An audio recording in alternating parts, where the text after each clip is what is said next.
धन्यवाद, धन्यवाद, धन्यवाद, धन्यवाद।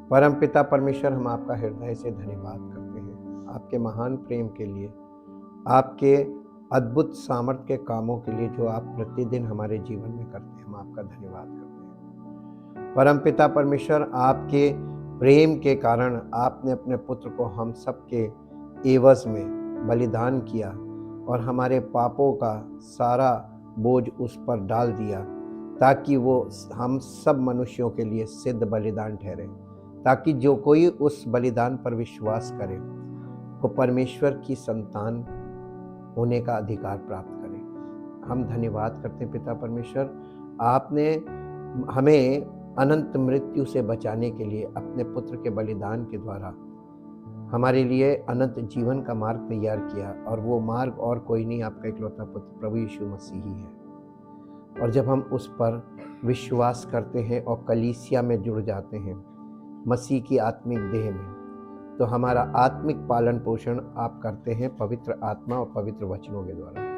हम आपका धन्यवाद करते हैं। चाहते पिता परमेश्वर, आपकी योजनाएं हम सब विश्वास करने वालों के जीवन में लागू हों, हमारे परिवार में, हमारे बच्चों में, उनके जीवनों में आपकी योजनाएं लागू हों, और अद्भुत आश्चर्य कर्मों के द्वारा आपकी सामर्थ्य हमारे परिवार में, हमारे बच्चों के जीवन में, हम सब के जीवन में प्रकट हो, और आपका नाम हम सब के द्वारा महिमान्वित होने पाए। सारी महिमा आपको मिले प्रभु, क्योंकि आप महिमा के योग्य हैं।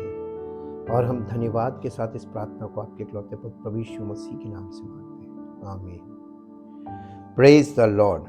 हम परमेश्वर का धन्यवाद करते हैं लाइट ऑफ लाइफ एपिसोड 87 के लिए। आज हम लोग एक नए विषय को देखेंगे जो हमारा रेगुलरली चल रहा है, उसी से संबंधित है। कल हमने देखा था फॉली के बारे में या फूलिशनेस के बारे में। आज हम देखेंगे what's the difference between foolish and sinful. ये दो चीज़ों को आपस में हम मिला तो देते हैं, लेकिन ये दोनों चीज़ें क्या है इसको हमें वचन से समझना है। What's the difference between foolish and sinful. Foolish होना और सिंफुल होना ये है तो एक, लेकिन क्यों, कैसे ये एक हो जाता है? मूर्ख और पापी में क्या अंतर है? और हम इसी विषय में आज अध्ययन करेंगे, ताकि हम इस विषय को बहुत अच्छी तरीके से समझ सकें कि मूर्खता क्या चीज़ है। पाप परमेश्वर का विरोध करता है, मूर्खता पापी का विरोध करती है या मनुष्य का विरोध करती है। क्योंकि ईश्वर का विरोध करना आत्महत्या है, सभी पाप मूर्खता है। मुझे मूर्ख या मूर्खता के बारे में बाइबल के वर्सेस का एक वर्ड्स है जिसे हम पढ़ेंगे, चाहेंगे कि हमारे बीच में पढ़ा जाए, जो मूर्ख या मूर्खता के बारे में बात करता है। और वो आपको मिलेगा मरकुस रचित सुसमाचार, उसका 7 अध्याय 21 और 22 पद। मरकुस रचित सुसमाचार उसका 7 अध्याय और उसका 21 और 22 पद, जहां इस प्रकार से लिखा हुआ है, क्योंकि भीतर से या मनुष्य के मन से, भीतर से बुरे विचार, अर्थात मनुष्य के मन से बुरी बुरी चिंता, व्याभिचार, चोरी, हत्या, पर स्त्री घमन, लोभ, दुष्टता, छल, लुचपन, कुदृष्टि, निंदा, अभिमान, और ये सारी चीजों को समअप किया जाके मूर्खता पे। ये जितनी चीजें हमारे मन में होती हैं ये सब मूर्खता होती है, यानी बुरे बुरे विचार, ये मूर्खता है। और हम उन विचारों में परेशान रहते हैं अपने आप में, कहीं ऐसा तो नहीं हो जाएगा, अब लिए बैठे हुए कहीं ऐसा तो नहीं हो जाएगा। हर व्यक्ति को, और खास तौर से स्त्रियों को आप देखेंगे तो वह हर समय टेंशन में रहती है। और उनसे पूछो क्या बात है, हम बहुत टेंशन में, क्या बात है? चिंता खाए जा रही है, चिंता से भरी हुई है। कौन सी चिंता? अपने मन के विचार जो उनके अंदर पैदा हो रहे हैं, वही उनकी टेंशन है। और पैदा कहां से? कौन कोई दूसरा व्यक्ति आके उनको टेंशन दे नहीं रहा है, वो अपने मन में उनके पैदा हो रही टेंशन। तो टेंशन कहां से आती है? सबसे बड़ी मूर्खता तो ये है कि आप अपने मन की बातों पर मन लगा रहे हैं। जब आप परमेश्वर के वचन पे मन लगाने लगेंगे ना, तो आपके मन में ये उत्पन्न होने वाले जो विचार है ना, बुरे बुरे विचार, बुरी बुरी चिंताएं, ये बंद हो जाएंगी। ये पैदा इसलिए हो रही है क्योंकि आपका दिमाग खाली है। आप खाली बैठे हैं और आप केवल यही सोच रहे हैं कि आप हरी हरी दिख रही है कि अरे ये होना चाहिए था, ये ऐसे होना चाहिए था और ऐसे होना चाहिए था, और आपको वो सब चीजें प्राप्त नहीं हो रही और ना प्राप्त होने का कोई उसमें आपको चिन्ह दिख रहा है। तो आपको क्या लग रहा है? बुरी बुरी चिंता, अब नहीं होगा तो क्या होगा। फिर से पढ़िए इसको, इंग्लिश में भी पढ़ेंगे इसको। क्योंकि भीतर से अर्थात मनुष्य के मन से बुरी बुरी, ये किसके मन से? ऐसा कोई व्यक्ति हो जो बताए कि हमारे मन में बुरी चिंता नहीं आती। आपको कभी अच्छी बातें आएंगी नहीं, चिंता अच्छी होती ही नहीं है। चिंता के रूप में जो कुछ आपके मन में पैदा हो रहा सब बुरा है, और ये सब मूर्खता है जी। व्यभिचार ये भी आपके मन में ही पैदा होता है। चोरी, हत्या, परस्त्रीगमन, लोभ, दुष्टता, छल, लुचपन, कुदृष्टि, निंदा, अभिमान, और सारी चीजों को मूर्खता पे लाके समाप्त कर दिया। सारी मूर्खता कहां है? और चूंकि आपके मन में मूर्खता है, तो मूर्खता वाले प्रयोजन भी हम करते हैं। साम दाम दंड भेद लगा लेने लगते हैं। हम ये करेंगे तो ठीक हो जाएगा, ऐसा करेंगे तो ठीक हो जाएगा, उन्होंने कहा ये कर लो तो ठीक हो जाएगा, प्रार्थना करेंगे तो ठीक। अगर ये सब चीजें प्रार्थना से ही सुलझने वाली होती तो परमेश्वर अपने वचन के द्वारा हमें शिक्षा क्यों हासिल करने को कह रहा है? कलीसिया में उसने शिक्षा को क्यों रखा? अगर सब कुछ प्रार्थना से ही होना था तो फिर शिक्षा की कोई जरूरत नहीं। सिर्फ प्रार्थना करें और प्रार्थना करवाएं, काम हो जाएगा। लेकिन ऐसा पॉसिबल है नहीं, परमेश्वर के अनुसार तो नहीं है। अब मानव बुद्धि जो है वो विचित्र है, क्योंकि मन में मूर्खता भरी हुई है, और ये मूर्खता पाप की श्रेणी में ही आती है। अगर कोई मूर्ख है तो पाप जरूर करेगा। पापी आदमी मूर्खता के कारण पापों से भर जाता है। एक बार नहीं करता, वो 1000 गलती करता है। कभी किसी के कहने से चलता, कभी किसी के कहने से चलता, कभी कोई कुछ कह देता वो करने लगता, कभी कोई कुछ कहता वो कहने, यानी 1000 आदमी उसको 1000 सलाह देंगे, वो एक एक करके सारी सलाह मान लेगा। तो ये इसको क्या कहेंगे? कौन है? सब, इसमें कोई बचा नहीं। निकलती है हाँ, ये सब बुरी बातें कहां से आ रही है? मूर्खता कहां से आ रही है? मन में। आपको अगर स्कूल ना भेजा जाए और एजुकेशन, क्वालिटी एजुकेशन ना दी जाए, तो आपके मन में क्या भरा हुआ है? नहीं, ये सब चीजों के साथ साथ इसको मिला दीजिए पूरा एक शब्द में। आप जो कुछ भी करेंगे वो क्या होगा? मूर्खता। और आप चारों तरफ दृष्टि उठा के देखिए लोग क्या कर रहे हैं, क्यों कर रहे हैं? क्वालिटी एजुकेशन नहीं है, उनको शिक्षा से कुछ हासिल नहीं हुआ। उन्होंने पढ़ाई की नौकरी करने के लिए कि नौकरी मिल जाएगी, और ले दे के पढ़ाई की। उनसे कुछ सब्जेक्ट का पूछ लीजिए, नहीं आता, बस ले ली, बस जैसे तैसे उन्होंने अपनी डिग्री हासिल कर ली और सब कुछ कर लिया, और जहां नौकरी करते वहां लगा दिया, आता कुछ नहीं। आप जॉब पर काम करने वाले लोगों की अब स्क्रूटनी चल रही है। ऐसे ऐसे टीचर्स का दिखा रहे थे कि उनको एक स्पेलिंग तक नहीं आती, वो इंग्लिश के टीचर हैं, गवर्नमेंट में, मोटी सैलरी, ले दे के पढ़ाई कर ली और सर्टिफिकेट लगा दिया, नौकरी पा गए। अब करना कुछ नहीं है। ऐसे लोग हमारे देश में हैं, और ऐसे लोग जीवन में जब घिर जाते हैं, विपत्तियों में घिरते हैं, उसका कारण क्या है? मूर्खता। और मूर्खता कहां है? उनके मन में भरी हुई है। और मूर्खता के विचार एक से एक आइडिया लगाते हैं, और इसीलिए वो एक के बाद दूसरी समस्या में लिप्त होते जा रहे हैं। और ये नए नियम में लिखा है कि ये सब बुरी बातें भीतर ही से निकलती है और मनुष्य को अशुद्ध करती हैं। अशुद्धता बाहर से नहीं आती। हर व्यक्ति विचारों में और तमाम व्यवहार में अशुद्ध व्यवहार क्यों कर रहा है? क्योंकि उसके विचार में अशुद्धता पैदा हो रही है।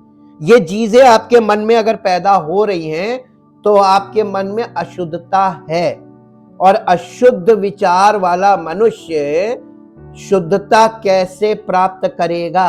एक जरिया बता दीजिए आप। फिजिकली कोई जरिया नहीं, कोई जरिया नहीं। इसका अगर कोई जरिया होता ना, लोगों के पास पहले ही हल आ गया होता। परमेश्वर ने जो हल रखा है ना, वो समस्त मानव जाति के लिए यूनिवर्सल आंसर है। लेकिन उस यूनिवर्सल चीज को एक्सेप्ट करने में आपके लाले पड़ जाएंगे। आपको खुद स्टैंड लेना पड़ेगा। कोई व्यक्ति आपको सही काम करने के लिए एनकरेज नहीं करेगा, यह हमेशा याद रखिए। यीशु अन्य पापों जैसे कामुकता, छल, दुष्टता, बदनामी आदि के साथ मूर्खता को सूचीबद्ध कर रहे हैं। यीशु मसीह काहे मूर्खता को काहे सब चीजों के साथ जोड़ रहे हैं, सारे पापों के साथ, और उन्हें बुरी चीजें कहते हैं। मूर्खता और पाप के बीच संबंध के बारे में मेरे लिए एक बहुत मजबूत कथन है। यानी मूर्खता का पाप से बहुत अच्छा संबंध है। पापी व्यक्ति मूर्ख और मूर्ख व्यक्ति पापी जरूर होता है। और ये एक ऐसी दशा, इसीलिए परमेश्वर ने वचन और पवित्र आत्मा के द्वारा शिक्षा का प्रबंध किया है कलीसिया में। कलीसिया की स्थापना का मुख्य कारण मालूम क्या है? लोगों को परमेश्वर के विषय की शिक्षा स्टडीज के द्वारा दी जाए, ताकि मूर्ख से मूर्ख व्यक्ति, अनपढ़ व्यक्ति भी परमेश्वर के बारे में सही जानकारी प्राप्त कर सके। इसलिए कलीसिया की स्थापना की गई है। घर बैठे विश्वासी बनना इम्पॉसिबल है परमेश्वर की योजना के अनुसार। इम्पॉसिबल, कठिन नहीं कहेंगे, इम्पॉसिबल, यानी असंभव है, वो हो ही नहीं सकता। इसीलिए तो उसने कलीसिया की स्थापना की थी कि कलीसिया में लोगों को इस बात की, सत्य की शिक्षा मिले। भजन संहिता 107 अध्याय का 17 पद पढ़िए। भजन संहिता 107 अध्याय का 17 पद। इस पॉइंट का क्लियर होना बहुत जरूरी है। पाप का मूर्खता के साथ क्या संबंध है? 107 अध्याय भजन संहिता 17 है? मूढ़ अपनी कुचाल, मूर्ख अपनी कुचाल और अधर्म के कामों के कारण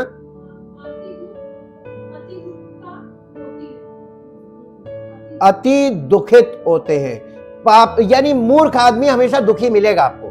और मूर्ख आदमी जो है वो मूर्खता में इतने पाप करता रहता है कि वो सदैव दुखी रहेगा। उसका कभी सुख का आरंभ होगा ही नहीं। उसको सुख में भी दुख होगा, ये भी हम आपको बता रहे हैं। उसके पास, क्योंकि वो परमेश्वर का धन्यवाद नहीं कर रहा है, जो है उस पर नहीं, जो नहीं है बस उसका मन वहां पे फिट रहता है। अरे सब कुछ तो है, ये नहीं है। उसको कोई सुखी कर नहीं सकता, कभी नहीं होगा।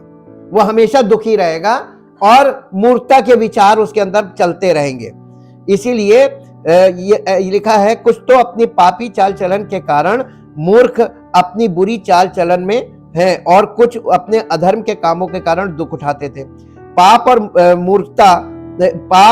और मूर्खता पाप से जुड़े हुए हैं, जो मूर्खता की ओर ले जाते हैं। एक पहला इतिहास 21 अध्याय का 8 पद पढ़िए। पहला इतिहास 21 अध्याय का 8 पद। हम लोग ओल्ड टेस्टामेंट से एग्जाम्पल्स में देखते हैं ताकि नए नियम को हम समझ सकें। पहला इतिहास 21 अध्याय का 8 पद। यहां इस प्रकार से लिखा हुआ है, और दाऊद ने परमेश्वर से कहा, ये काम जो मैंने किया है वो महापाप है, परंतु अब अपने दास का अधर्म दूर कर। मुझसे तो इतना भयानक पाप किया, और परमेश्वर से जब क्षमा मांगने लगा तो ये कहने लगा, ये काम मैंने मूर्खता में किया है। तो पाप, मूर्खता में किया जाने वाला हर कार्य पाप की श्रेणी में आता है। कभी आप परमेश्वर के सामने ये नहीं कह सकते कि मुझे पता नहीं था, मैंने मूर्खता में कर दिया। तो परमेश्वर कहेगा मूर्खता एक बार की जाती है, सारी जिंदगी मूर्खता नहीं चलेगी। आप गाड़ी गलत चला रहे हैं, वो आपको पकड़ के चालान करेगा। आप कहेंगे कि भैया हमने पहली बार हमसे गलती हुई है, ये मूर्खता हो गई है, हमें माफ कर दो। कहेगा नहीं, माफी का कोई प्रावधान है ही नहीं। आपको गाड़ी चलाते इतना समय हो गया, आपने पहली बार कर कैसे दिया? आप कानून में जाके देखेंगे तो वहां माफी नहीं है। जो आपने किया उसका आपको भरना पड़ेगा आर्थिक दंड। कल हमने बताया था ना, हर बात का जवाब क्या है? हर गलती का जवाब आर्थिक दंड। आप परमेश्वर के विरोध में जितना गलत करते हैं, झेल झेल के आर्थिक दंड कौन उठा रहा है? खुद। और सारी जिंदगी झेलेंगे लेकिन विश्वास नहीं करेंगे, कभी नहीं विश्वास करेंगे। मूर्खता है, और मूर्ख आदमी कभी विश्वास नहीं करता है, लेकिन मूर्खता दोहराता रहता है। इसी को हम लोग आज बहुत अच्छी तरीके से वचन से देख रहे हैं। दाऊद ने मालूम है जनगणना कर ली थी, परमेश्वर ने मना किया था जनगणना मत करना, लोगों की गिनती इजराइलों की, और इसने जनगणना करा ली। परमेश्वर नाराज हो गया, और फिर दाऊद ने इस बात को अंगीकार किया, कह रहे मैंने तो बहुत भयानक पाप कर लिया, और ये मूर्खता के कारण हो गया। तो भयानक पाप क्यों हुआ? मूर्खता। मूर्खता में पाप होता है, इसका मतलब मूर्ख व्यक्ति पाप करता है। और वो जनगणना के बारे में बात कर रहा था जो उसने की थी, परंतु अब तू अपने दास के अधर्म को दूर कर, क्योंकि मैंने बहुत बड़ा काम किया है। पाप करना और मूर्खता करना ये दोनों एक ही चीज है। और इसी में उसने 21 अध्याय के 8वें पद में लिखा है कि एक ही कार्य है दोनों, पाप और मूर्खता एक ही काम है। और गिनती की पुस्तक 12 अध्याय उसके 11 पद में पढ़िए। गिनती की पुस्तक 12 अध्याय का 11 पद, गिनती की पुस्तक 12 अध्याय का 11 पद यहां इस प्रकार से लिखा हुआ है। गिनती की पुस्तक 12 अध्याय। तब हारून मूसा से कहने लगा, हे मेरे प्रभु, हम दोनों ने यानी हारून और उसकी बहन मरियम, ये दोनों मूसा की बुराई कर रहे थे। और मूसा परमेश्वर का चुना हुआ व्यक्ति था। परमेश्वर ने मूसा को बोला कि इन दोनों को बुलाओ, ये दोनों तुम्हारे बारे में गलत बातें कर रहे हैं, तुम्हारी निंदा कर रहे हैं। और मालूम क्या कह रहे थे? कि अब परमेश्वर मूसा ही से बातें करता, हमसे बातें नहीं करता। ये वाली गलती आज भी लोग करते हैं। परमेश्वर के नियुक्त व्यक्ति के विषय में जब आप कुछ बोलते हैं, परमेश्वर सुन लेता है और बताता है। मूसा को बताया तो उसने, वो बता देता है। और मूसा कहने लगा माफ कर दे। उसने कहा ना, पनिशमेंट तो मिलेगी, भले कुछ समय की मिले, लेकिन पनिशमेंट तो मिलेगी। परमेश्वर माफ नहीं करता, हमने आपको पहले भी बताया था, माफ नहीं करता। जो आपने किया उसको भुगता देगा, आपको उसमें मृत्यु तक नहीं जाने देगा, बचा लेगा। मृत्यु से बचाएगा लेकिन भुगताएगा इसलिए ताकि हमेशा याद रहे कि ये वाली चीज रिपीट नहीं करनी है। जी आगे पढ़िए। हम दोनों ने जो मूर्खता की है, वह देखिए, मूर्खता का पाप के साथ संबंध देख रहे हैं आप ना। जितनी मूर्खता आप कर रहे हैं, जब आप वचन को सुनते और समझते हैं ना, तब आपको यह पता चलता है कि आपने मूर्खता क्या की, और जो मूर्खता की है वही पाप है। जी, जो वरन पाप ही किया है, ये पाप हम पर ना लगने दे। जी, और मरियम को उस मरे हुए के समान ना रहने दे। मरियम के माथे पे कोड़ फूट गया था, और वो कोड़ उसके माथे पे फूट गया। मरियम जो थी, ये मरियम वो नए नियम वाली नहीं है, ये मरियम मूसा की बहन थी, और हारून मूसा का बड़ा भाई था और महायाजक था। उसको परमेश्वर ने कोड़ से पीड़ित नहीं किया, क्योंकि वो महायाजक था, पहला महायाजक, और उसी को डिक्लेयर करना था कि ये कोढ़िन है। तो अपनी बहन को कोढ़िन डिक्लेयर करे और उसको समाज से बहिष्कृत करवा दे। वो बाहर कर दिए जाते थे उस जमाने में, क्वारंटाइन, एकदम बाहर जाओ। और वो उस जहां पर लोग रहते थे उनके बीच से बाहर किया जाता था। ये एक तरीके का पनिशमेंट था, समाज से बहिष्कृत करवा दिया। और उसी हारून को के द्वारा उसको फिर से ग्रहण भी करवाया था, ताकि हारून को भी यह लगे कि उसने अपनी बहन के साथ मिलकर गलत काम किया है। महायाजक होने के बाद भी वो भाई बहन दोनों बुराई कर रहे थे, मूसा की निंदा कर रहे थे। पर यहां पर देखिए, ये मूर्खता का काम किया, मूर्खता और पाप, वरन पाप ही किया है। मूर्खता और पाप एक साथ चल रहे हैं ना। ये पुराने नियम से हमको ये सीखने को मिलता है कि क्या संबंध है मूर्खता का पाप के साथ। और इसीलिए कई बार लोग सोचते हैं कि हम तो मूर्ख हैं, परमेश्वर हमें माफ तो कर ही देगा। इसलिए यीशु मसीह नए नियम में क्या कहते हैं इस संबंध में, मेरे साथ निकाल लीजिए मत्ती रचित सुसमाचार 7 अध्याय और उसका 26 पद पढ़िए। परंतु जो कोई, यीशु मसीह कहते हैं कि परंतु जो कोई मेरी ये बातें सुनता है और उन पर उनको मानता नहीं है, नहीं चलता का मतलब मानता नहीं है, वो उस निर्बुद्धि मनुष्य के समान ठहरेगा जिसने अपना घर, आप किसका नुकसान कर रहे हैं? अपना। सबसे बड़ी मूर्खता तो यही है कि आप प्रभु यीशु मसीह का वचन सुनने के लिए आए, वचन सुना, लेकिन चले आज तक नहीं। केवल सुनते हैं और चले जाते हैं, सुनते हैं और चले जाते हैं, सुनते हैं और चले जाते हैं। आपने वचन को फॉलो नहीं किया, एक भी आज्ञा उसकी नहीं मानी, एक भी चीज को अपने जीवन में उतारा नहीं। तो वो यीशु मसीह कह रहा है ये मूर्ख मनुष्य है, अपनी ही फाउंडेशन बालू पे बना रहे हैं। कि हम सुनते तो हैं, खाली सुनना बालू पे घर बनाने के समान है, बिना नींव डाले। जी, और यही बात हर एक व्यक्ति को सीखनी। दूसरे शब्दों में, यानी आज्ञा ना मानना, परमेश्वर के वचन को ना मानना मूर्खता है। बहुत सरल कर दिया आपको लाके। जब जब आप परमेश्वर का वचन आपको मिल रहा है, लगातार मिल रहा है, लगातार डेली मिल रहा है, कितना माना? इतना सा भी नहीं माना। यही तो मूर्खता है। ये अनाज्ञाकारिता और मूर्खता एक ही चीज है, ये दोनों एक है। और इसीलिए मत्ती रचित सुसमाचार उसका 25 अध्याय उसका 1 से 13 पद, स्वर्ग का राज्य उन 10 कुंवारियों के समान होगा जो अपनी मशालें लेकर दूल्हे से भेंट करने को निकली। उनमें 5 मूर्ख और 5 समझदार थीं। मूर्खों ने अपनी मशालें तो ली, परंतु अपने साथ तेल नहीं लिया।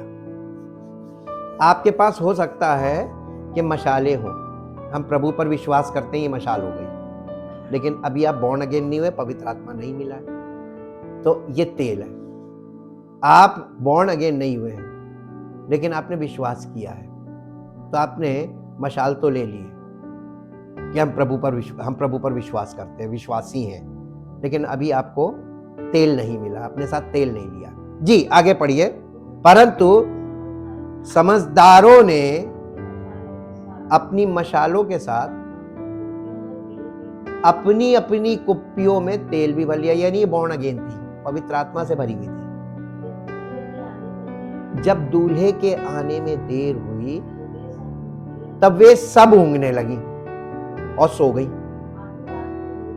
आधी रात को शोर मचा, धूम मची, शोर मचा, देखो दूल्हा आ रहा है, उससे भेंट करने के लिए चलो। तब वे सब कुंवारियां उठकर अपनी मशालें ठीक करने लगी, और मूर्खों ने सब समझदारों से कहा, अपने तेल में से हमें भी पवित्र आत्मा दे दो ना। जी, क्योंकि हमारी मशालें, आप विश्वास में बहुत दिन तक टिकेंगे नहीं अगर बॉर्न अगेन नहीं होंगे। पवित्र आत्मा जब तक आपके जीवन में नहीं होगा, आप टिक नहीं पाएंगे। ये बहुत कठिन दृष्टांत है, लेकिन ये समझ में आना चाहिए, ये बहुत सरल भी है। जी, परंतु समझदारों ने उत्तर दिया, कदाचित परमेश्वर ने जिस जिस को पवित्र आत्मा दिया है वो किसी को पवित्र आत्मा दे नहीं सकता, ना किसी से ले सकता है। पवित्र आत्मा का देने वाला कौन? केवल प्रभु यीशु मसीह। यूहन्ना बपतिस्मा देने वाले ने इस बात के लिए बताया था उस जमाने में कि जो मेरे बाद आने वाला है वो मुझसे श्रेष्ठ है और वो तुम्हें पवित्र आत्मा और आग से बपतिस्मा देगा, और वही दे सकता है केवल। और यीशु मसीह पवित्र बैप्टाइजर ऑफ द होली स्पिरिट यीशु मसीह है, पवित्र आत्मा देने वाला यीशु मसीह है। इसीलिए यीशु मसीह ने कहा तो द्वार में है। तुम किस पर विश्वास करते हो? अगर तुम मुझ पर विश्वास करते हो तो द्वार में हूं। ग्रहण यानी मैं ही करूंगा, मैं ही तुम्हें रिसीव करूंगा। क्यों? क्योंकि पवित्र आत्मा देकर वो रिसीव करता है। कभी भी वो विश्वासी को खाली हाथ नहीं अंदर रिसीव करता, उसको पवित्र आत्मा देकर अंदर करता है, ताकि अंदर पवित्र आत्मा के बिना आप परमेश्वर के राज्य में कुछ भी आपको नहीं मिलेगा, समझ में ही नहीं आएगा। परमेश्वर का वचन पवित्र आत्मा के बिना समझ में नहीं आएगा। परमेश्वर पे भरोसा पवित्र आत्मा के बिना आप कर नहीं पाएंगे, और परमेश्वर के वचन को पवित्र आत्मा के बिना आप अपने अंदर रोक नहीं पाएंगे। अब पवित्र आत्मा की अगुवाई में चलना ही परमेश्वर के राज्य में चलना है। अब देखिए, ये कहने लगी कि नहीं वो कदाचित हमारे तुम्हारे लिए तो काफी नहीं होगा, वो तो सबको अलग अलग मिला, हम लोगों को मिला, तुमको क्यों नहीं मिला? क्योंकि ये वही बात है ना कि जो यीशु मसीह का जो मेरी बातें सुनकर उसको मेरी आज्ञा को नहीं मानता है वो मूर्ख है। तो ये मूर्ख क्यों थी मालूम है? ये सुनती तो थी और इन्हें लगता था कि हम विश्वास करते हैं, लेकिन बॉर्न अगेन नहीं हुई, क्योंकि परमेश्वर के वचन को एक्सेप्ट नहीं करती थी, ग्रहण नहीं किया, उन बातों को अपने जीवन में चलने की इच्छा नहीं कभी कि नहीं हम ऐसे नहीं, हम जैसे हैं वैसे ही रहेंगे। मूर्खता ये थी, वो अपनी शारीरिक गतिविधियों में मस्त रही। अरे जब आएगा तब देखा जाएगा। और इसीलिए देखो ऊँग रही थी, सो गई थी, और जब धूम मची तब अपनी मशाले ठीक कर रही हो, वो जाके कह रही हमें तेल दे दो। अनप्रिपेयर्ड थी, यानी तैयार नहीं थी। इनको यीशु मसीह के आने के लिए बिल्कुल तैयार नहीं थी। और यीशु मसीह दो प्रकार के लोगों को बताता है कि संसार के लोगों के लिए तो मैं चोर के समान आऊंगा, यानी संसार के लोगों को पता ही नहीं चलेगा मैं कब आ रहा हूं, वो तैयार नहीं होंगे, अचानक से आएगा और इनके लिए बहुत भयानक दिन होगा। लेकिन कलीसिया को उसने कहा तुम्हारे लिए तो ये जागते रहने का समय है, क्योंकि तुम्हें तो मालूम वो आ रहा है। तो आप कहां हैं? संसार में हैं कि कलीसिया में? कलीसिया में हैं तो आपके लिए तो यीशु मसीह द्वार पे खड़ा है, और संसार वालों को तो पता ही नहीं चलेगा। संसार के लोगों को अचानक से विपत्ति आएगी तब उन्हें पता चलेगा अच्छा ये हो रहा है, क्योंकि वो लोग एक्सेप्ट नहीं करते, वो लोग विश्वास भी नहीं करते, वो इस बात को मानते ही नहीं। तो यीशु मसीह की सेकंड कमिंग इसीलिए कंफ्यूजिंग है, क्योंकि दो प्रकार के लोग हैं इन द वर्ल्ड। लोगों का क्या हाल होगा यीशु मसीह को लेकर, और इन द चर्च, कलीसिया में लोगों का क्या है? यीशु मसीह द्वार पे खड़ा है 2023 में, और आप हैं कहां? अभी तक आपने उसकी बातों को एक्सेप्ट नहीं किया, वचन को एक्सेप्ट नहीं किया, गंभीर नहीं हुए। किस तरीके की सोच आपके अंदर अभी भी चल रही है, और उससे कुछ छिपा नहीं है। वो दिल और मनों को जांचने वाला है, और यीशु मसीह अपने चेलों के मन की बातें उन्हें बता दे तो तुम ये क्यों सोच रहे हो, तो वो आपके मनों को जांच रहा है। आप क्या सोचते रहते हैं, किस बात में आपका माइंड लगा हुआ है, कौन सी टेंशन है, सब मूर्खता में लगे हुए, सब मूर्खता में लगे हुए। आप उससे एक पिन नहीं ले पाएंगे। वो आपको एक्सेप्ट करेगा तो 100% एक्सेप्ट करेगा, 100% आपको देगा, और नहीं तो आपको कुछ नहीं देगा। इसलिए बी केयरफुल। आपको ये नींद से जाग उठने का समय है कलीसिया के लोगों के लिए। अब इसमें देखिए, उनमें से 5 मूर्ख थी और 5 बुद्धिमान। मूर्खों को राज्य से बाहर कर दिया गया, यह एक मासूम गलती नहीं थी। ये मूर्खता जानबूझ के उन्होंने की थी, वो वचन के साथ एग्री नहीं करती थी, वचन को कभी नहीं। और इसीलिए नीति वचन की पुस्तक में ऐसा लिखा हुआ है, नीति वचन उसका पहला अध्याय उसका 22 पद पढ़िए। हे भोले लोगों। हमारे देश में कौन से लोग हैं मालूम है? भोले का मतलब है इग्नोरेंट। और इग्नोरेंट मालूम क्यों है? मूर्खता के कारण। उनके अंदर इंटरेस्ट नहीं है कि हमें जानकारी हासिल करनी चाहिए, नहीं, हम नहीं करेंगे। इसीलिए अन्य जाति के लिए जो सबसे कठिन बात है मालूम है वो क्या है? मेरी रिसर्च है ये, उनका परमेश्वर के वचन को अंडरस्टैंड करना, एक्सेप्ट करना और फॉलो करना। ये तीन चीजें बिल्कुल उनके लिए कठिन। वो परमेश्वर के वचन से बिल्कुल शुरू से, क्योंकि बचपन से उनको वचन नाम की कोई चीज मिली नहीं है, उनके स्वभाव में वचन को लेकर कोई बात वो नहीं है। वचन को वो कुछ नहीं समझते, वो सोचते एक पुस्तक है, बाइबल एक पुस्तक है और पुस्तक से पढ़ देते हैं बस। इसको वो परमेश्वर की आवाज नहीं मानते हैं, इसको वो परमेश्वर की योजना नहीं मानते। वो लोग केवल वचन को एक ग्रंथ के रूप में कि वो सुनने में अच्छी लगती है सुन लेते हैं। वचन से उनका कोई बचपन से कोई नाता रिश्ता रहा नहीं है। और वचन का मतलब वायदा होता है, परमेश्वर के वायदों की पुस्तक है ये। और यहीं पे आके और शिक्षा से उनका कोई इंटरेस्ट नहीं रहा है। आप हमारे देश में देख लीजिए, लोगों का शिक्षा से कोई मतलब नहीं। बच्चा थोड़ा सा पढ़ता है उसके बाद छोड़ के भाग जाता है, पढ़ाई से उसको कोई मतलब नहीं। एजुकेशन की कोई वैल्यू नहीं हमारे देश में, क्वालिटी एजुकेशन से कोई लेना देना नहीं। अरे ठीक है, नौकरी के लिए पढ़ेंगे, जितनी जरूरत होगी उतना पढ़ के नौकरी करेंगे। हमारे देश के लोग ज्यादातर एजुकेशन से भागते हैं। आपको बिजनेस करना तब भी एजुकेशन मस्ट है। एजुकेशन आपको सभ्य बनने के लिए, सभ्यता के लिए आपकी जरूरी है। और यहां पर पढ़े लिखे लोग असभ्य हैं। सभ्यता की आप बात कर रहे हैं। एजुकेशन का कोई वैल्यू नहीं है लोगों के जीवन में। पढ़े लिखे लोग तंत्र मंत्र में फंस गए, जिसकी कोई इंस्टीट्यूशन नहीं होता। कुछ लोग हैं वो भ्रमित कर रहे हैं, उन पे जाके उनकी बातों पे विश्वास कर लेते हैं। ये तो हालत है। इसीलिए लिखा है, हे भोले लोगों तुम कब तक। हाँ, ये भोले का मतलब होता है तुम तो सरल रहना पसंद करोगे। यानी हे भोले लोगों तुम कब तक भोलेपन से प्रीति रखोगे, यानी कब तक तुम सरल स्वभाव में रहोगे कि जिसने जो कह दिया वो करने लगे। कब तक? ये इस बात का प्रमाण है कि आपका परमेश्वर से तो दूर दूर तक कोई नाता रिश्ता वास्ता कुछ है नहीं, और परमेश्वर के वचन से भी कुछ नहीं है, एजुकेशन से भी कुछ नहीं है। यानी वातावरण ऐसा आपको मिला हुआ है कि आप बस जैसे हैं, बस जो जिधर ले जाए उधर ले जाए। ये the most vulnerable kind of people. अपनी मुट्ठी में कर लेने के लिए आप बहुत आसानी, कोई भी आपको अपनी मुट्ठी में कर ले। आप किसी के लिए भी लाभ का साधन बनने के लिए बिल्कुल रेडी मटेरियल। जी, हे ठट्टा करने वालों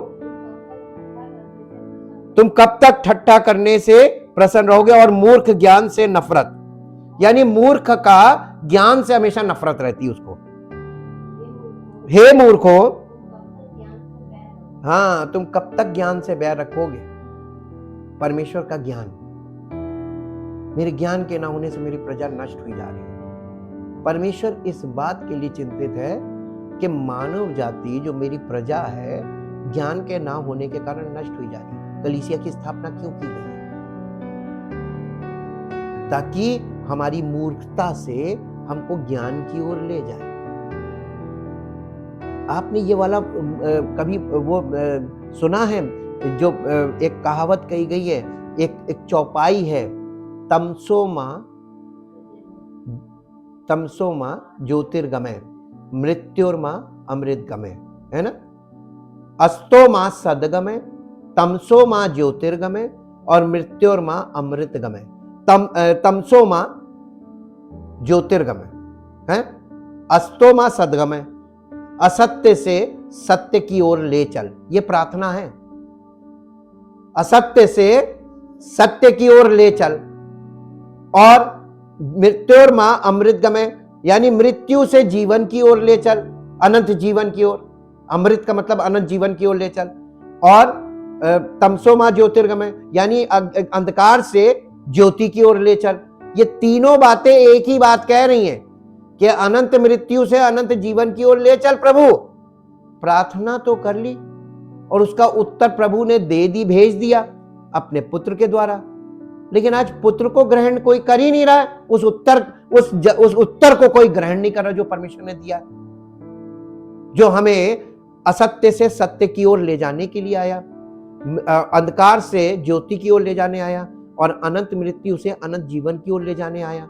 कोई जाने को तैयार नहीं है, क्योंकि आप शारीरिक लालसाओं में फंस गए, है ना। इसी को तो कहते हैं माया मोह में फंस गए। अब हमसे छूट नहीं रहा। प्रभु को कौन माने?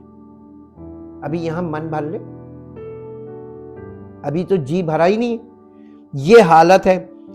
इसीलिए नीति वचन 14 अध्याय का 8 पद पढ़ दीजिए। चतुर की बुद्धि अपनी चाल को जान लेना, परख लेना है। आप अपने चाल चलन को परख नहीं सकते। बहुत फिजिकली बहुत चतुर हैं, आपकी कोई एक पिन नहीं ले सकता, इतने चतुर हैं। लेकिन स्पिरिचुअली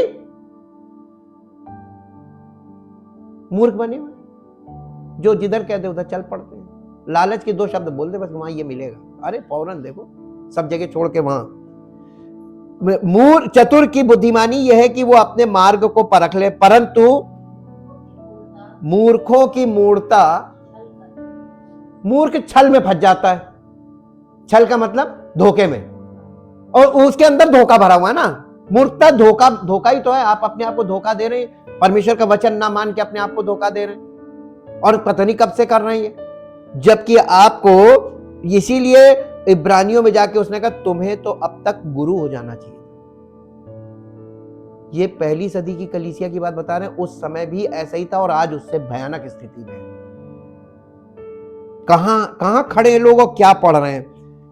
और इसीलिए मेरे लिए यहां कुछ निष्कर्ष निकालने के लिए पर्याप्त है। यहां बाइबल की तस्वीर से मेरा अनुमान है, बाइबल में मूर्खता हमेशा पापमयी होती है। मूर्खता करना पाप है। मुझे लगता है कि हम इसे दूसरे तरीके से कह सकते हैं, पाप करना मूर्खतापूर्ण कार्य करना है, और मूर्खता करना पाप है, और पाप करना मूर्खता है। पाप एक मनोवृत्ति या एक विचार या एक कार्य है जो परमेश्वर का अपमान करता है, या एक ऐसे हृदय का फल है जो परमेश्वर को सभी चीजों से ऊपर नहीं रखता है। इसलिए पाप परमेश्वर का इस तरह अपमान करता है और मूर्खता परमेश्वर का इस तरह अपमान करती है। तो ये मूर्ख दिखाते हैं कि पाप कितना मूर्खतापूर्ण है। पूर्ण विकसित पापी केवल दुष्ट ही नहीं है, वो एक बेवकूफ है। पूर्ण विकसित पापी यानी वो पूरे तरीके से मैच्योर जो सिनर है, वो पूर्ण विकसित पापी केवल दुष्ट ही नहीं है, वो एक बेवकूफ भी है, मूर्ख है। उसको ये नहीं मालूम कि परमेश्वर उसको देख रहा है, उसकी सब हरकतों से वाकिफ है, और जिससे सब कुछ मिलना है उसी से उसको कुछ नहीं मिलेगा। लेकिन वो लगा पड़ा है और दूसरों को भी एनकरेज करता है, और दूसरे लोग भी, देखिए मूर्ख का साथी मूर्ख होगा ना, तो जितने मूर्ख होंगे वो सब एक साथ हो जाएंगे, और जितने बुद्धिमान होंगे। 5 कुंवारी, देखिए 10 कुंवारियों में से 5 बुद्धिमान थी, उनका एक ग्रुप था, और 5 मूर्ख थी, उनका एक ग्रुप था। यीशु मसीह सेकंड, अब उसके आने का समय आ रहा, तो अब वो 2 प्रकार की कलीसिया, 2 प्रकार के विश्वासी, 2 प्रकार के सेवक, सब चीजें अलग अलग दिखा देगा। जंगली दाना, गेहूं का दाना अलग अलग, एक ही साथ, खेत तो संसार है, एक ही साथ वहां पर बढ़ रहे हैं। हो सकता है बगल बगल रहते हो, लेकिन दोनों के जीवन शैली, दोनों की कलीसियाएं अलग अलग होंगी। उनकी कलीसिया अलग होगी, इनकी अलग होगी, तो उससे पता चल जाएगा कौन किस कलीसिया का है।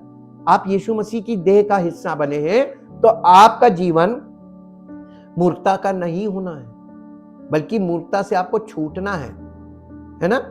हम सब मूर्खता में थे, अभी भी बहुत से लोग मूर्खता में हैं, और अभी बहुत सी मूर्खता मुझ में भी है।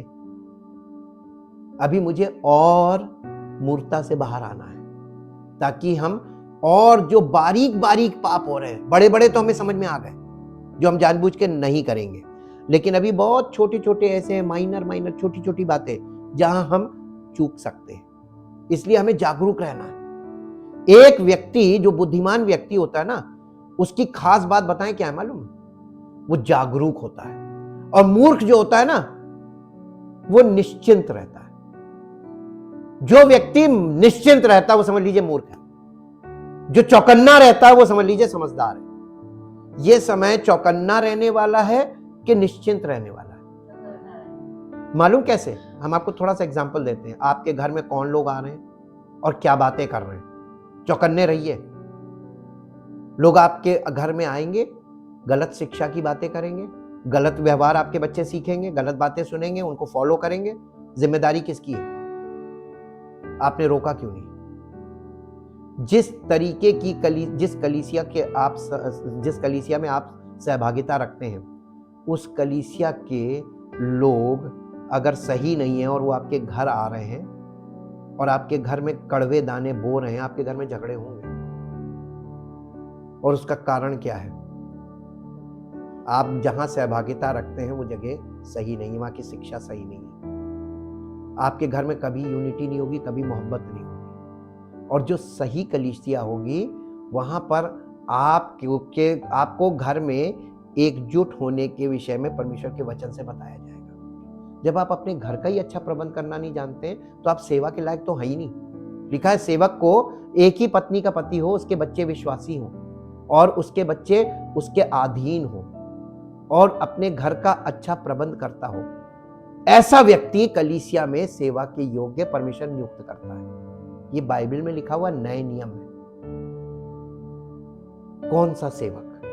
सेवक के गुण भी दिखे, उसकी योग्यता परमेश्वर ऐसे नहीं चुन लेता है कि किसी को भी चुन के खड़ा कर दिया। उसका बैकग्राउंड अगर सही नहीं होगा तो कलीसिया में जब परिवार आएंगे, बच्चों से बच्चों का इंटरेक्शन होता है और पत्नी से महिलाओं का। हमारा तो केवल पुरुषों से ही होगा। तो आपके इंटरेक्शंस अगर सब लोग एक तरीके के होंगे तो आपके परिवार के द्वारा जो इंटरेक्शन आएगा, स्पिरिचुअल इंटरेक्शन, उसका रिजल्ट बहुत अच्छा आएगा। परमेश्वर प्रसन्न होगा। परमेश्वर चाहता है ऐसे परिवार हो। सारे परिवारों को स्पिरिचुअली मैच्योर और एकदम इन ऑर्डर करना है। यही है कलीसिया की जिम्मेदारी। मेरे साथ एक भविष्यवाणी देखिए, भविष्यवाणी में क्या लिखा हुआ है यीशु मसीह के आने के विषय में। मलाकी की पुस्तक, जो आखिरी किताब है पुराने नियम की, मलाकी की पुस्तक में आइए और उसका 3 अध्याय निकालिए। 3 अध्याय, उसके पहले पद से पढ़िए। नहीं, 3 अध्याय, मलाकी की पुस्तक 3 अध्याय पहले पद से।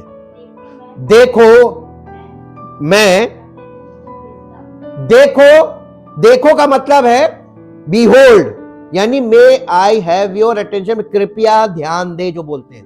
देखो वर्ड जब आता है ना, इसका मतलब होता है सेला। हिब्रू में, ये पुराने नियम में तो हिब्रू में सीला, और सीला का मतलब होता है कृपया ध्यान दे। अब आप यहां पे ध्यान देने वाली बात है। देखो मैं अपने दूत को भेजता हूं और वो मार्ग को मेरे आगे सुधारेगा, और प्रभु जिसे तुम ढूंढते हो वो अचानक अपने मंदिर में आ जाएगा। कैसे आएगा? कहां आएगा? नहीं, मंदिर में नहीं आएगा, अपने मंदिर में। आपके लिए भविष्यवाणी बहुत कठिन है, लेकिन अभी मैं आपको इसको खोलूंगा तो आपकी समझ में आ जाएगा। जी हाँ, वाचा का वो दूत जिसे तुम चाहते हो, सुनो, वो आता है, सेनाओं का यहोवा का यही वचन है। ये मालूम है क्या है? ये यीशु मसीह के आने की भविष्यवाणी है। वो अचानक से आ जाएगा, और इजरायलियों को पता नहीं चला, अचानक से प्रकट हो गया था। मालूम है, जब पानी में से ऊपर आया, परमेश्वर का आत्मा उस पर उतरा और ये आकाशवाणी हुई कि ये मेरा प्रिय पुत्र है जिससे मैं अत्यंत प्रसन्न हूं, और वहीं से वो प्रकट हो गया। और जन्म किसी को पता ही नहीं था, क्योंकि यीशु मसीह का जन्म तो गुप्त है। बड़ा दिन थोड़ी ना मनाया जाता था, क्रिसमस नहीं मनाया जाता था, आज भी नहीं मनाया जाता। यहूदी लोग क्रिसमस नहीं मनाते। और वो प्रभु प्रकट हो गया अपने मंदिर में।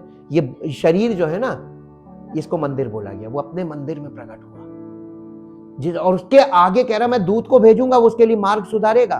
तो यीशु मसीह तब तक नहीं आ सकता था जब तक कि यूहन्ना बपतिस्मा देने वाला नहीं। मार्ग सुधारने के लिए, मार्ग सुधारो। और आज मसीह का सेवक मार्ग सुधारने का काम करता है ताकि लोग मन फिराएं और प्रभु मंदिर में आ जाए। आपकी देह परमेश्वर का मंदिर है और इसमें प्रभु अचानक आएगा, लेकिन मार्ग सुधारने का काम के मन फिराव का आपको संदेश दिया जाए ताकि जो लोग मन फिराएं उसके जीवन में प्रभु आ जाए। अब आपको कहानी क्लियर हो गई ना भविष्यवाणी से कि कब आता है प्रभु? जब मार्ग सुधारने वाला होता है। सेवक के बिना प्रभु पीछे होता है, सेवक को आगे भेजता है, जाओ तैयारी। आप देखिए कोई वीआईपी आने वाला तो उससे पहले कितनी तैयारी होती है ना? नगर निगम वाले भी आते हैं, पुलिस के विभाग के भी आते हैं, सब सिक्योरिटी लग जाती है, चारों तरफ सैनिटाइजेशन शुरू हो जाता है, कहीं कोई संदिग्ध व्यक्ति और कुछ सब चीजें। ये वीआईपी के आने से पहले सारी तैयारी होती है और तब वीआईपी आता है। और इसीलिए यहां पर यह बात लिखा हुआ है और लिखा है कि दूसरा पद पढ़ दीजिए, परंतु उसके आने के दिन को क्या आप झेल पाएंगे कि अचानक से आ जाएगा? आपको नुकसान होगा क्योंकि वो चट से पापी का न्याय कर देगा जी। और जब वो दिखाई दे कौन खड़ा रह सकेगा? ये बहुत भयानक प्रश्न है। मूर्ख व्यक्ति तो वहां खड़ा ही नहीं हो सकता, पापी भी नहीं खड़ा हो सकता। इसलिए परमेश्वर आपको सुसमाचार भेजकर आपको सही कर रहा है, क्योंकि वो उसके आने का दिन मालूम कैसा होगा? क्योंकि वो सोनार की आग और धोबी के साबुन के समान है। कौन? प्रभु का दिन जो आ रहा है जी।